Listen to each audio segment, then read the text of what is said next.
Vlogging शुरू कर चुके हैं लेकिन आइडिया नहीं मिलता कि वीलॉग कैसे बनाएं, किस पर बनाएं। तो इस वीडियो में मैं आपको एक बहुत मज़ेदार आइडिया देने जा रहा हूं जो आपके लंबे समय तक काम आता रहेगा।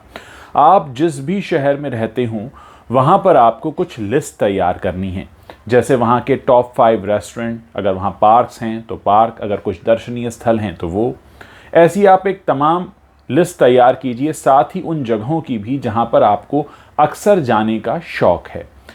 अब आपका अगला सवाल ये हो सकता है कि अगर मैं आपको एक घिसा पिटा आइडिया दे रहा हूँ, उस शहर में रहने वाले और भी बहुत से वीलॉगर्स होंगे जिन्होंने वहीं पर वीडियोस बना लिए होंगे, तो उसमें मेरा वीडियो कोई क्यों देखेगा। तो देखिए, हर किसी का एक्सपीरियंस और एक्सप्लेन करने का तरीका अलग अलग होता है।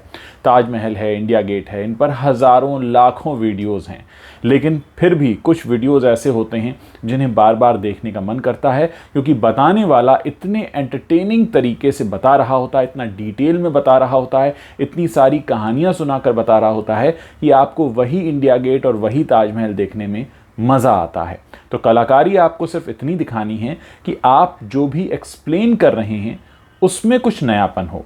भले ही जगह पुरानी हो, लेकिन बताने का तरीका बिल्कुल नया होना चाहिए।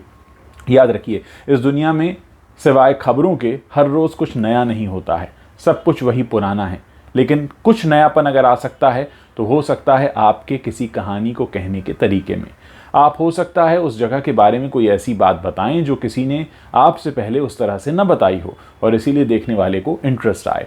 तो वीलॉग जब भी बनाने हैं, अपने शहर के टॉप 5 रेस्टोरेंट ले लीजिए, वहाँ पर जाकर आप उनका फूड रिव्यू कर सकते हैं, जो भी दर्शनीय स्थल हैं उनके बारे में बता सकते हैं। क्योंकि क्या होता है, घर की मुर्गी दाल बराबर। आपके शहर का कोई दर्शनीय स्थल होगा, वो आपको लगेगा कि ये तो हम कभी भी चले जाते हैं, लेकिन जो आपके शहर से दूर बैठे हैं उनके लिए वही सबसे बड़ा अट्रैक्शन होता है। और वो छोटी छोटी बातें जो आपके लिए बड़ी कॉमन हैं उनको नई लग सकती हैं। साथ ही आपका अगर बताने का तरीका कमाल का होगा तो देखने वाले को भी मज़ा आएगा।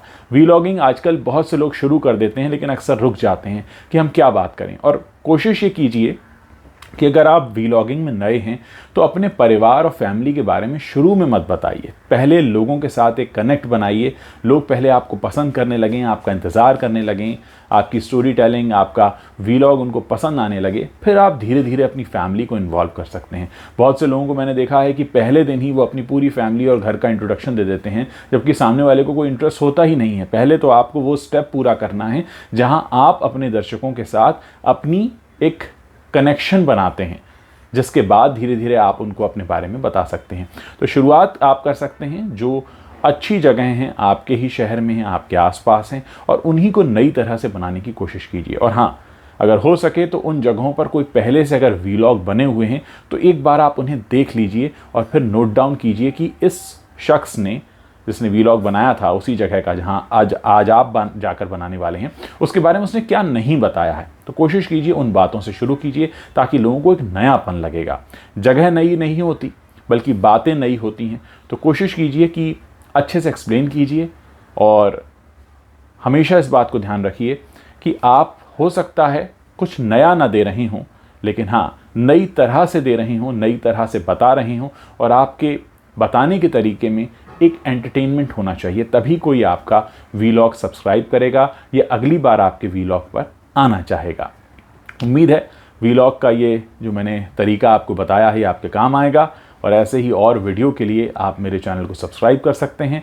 कोशिश करूँगा आगे भी इसी तरह के और कुछ मज़ेदार से आइडियाज़ आपके लिए लेकर आता रहूँ।